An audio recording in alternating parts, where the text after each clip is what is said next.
Bilang tugon sa naging epekto ng sunod-sunod na sama ng panahon at pagbaha dulot ng bagyo at habagat, inanunsyo ng Land Transportation Office o LTO ang pag-waive ng penalties para sa mga late magparehistro ng kanilang sasakyan at mag-renew ng kanilang driver's license at iba pa.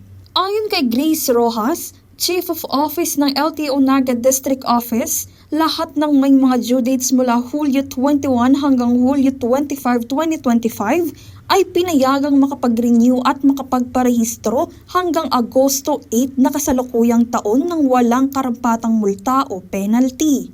Yung lahat ng mga due for renewal licenses o registration na July 21 to 25, pwede po sila mag-register without penalty. Kahit hanggang August 8. Hanggang August 8 sila pwede mag-register without collecting the penalty. Ang desisyon ay bahagi ng pagtugon ng ahensya sa mga apektadong lugar ng mga nagdaang sama ng panahon na nagkaroon ng limitadong galaw at akses sa serbisyo ng LTO dahil sa pagbaha, pagkawala ng kuryente at pansamantalang suspensyon ng mga tanggapan. Gayunpaman, inamin ng opisina na naapektuhan din ang kanilang koleksyon sa panahong iyon.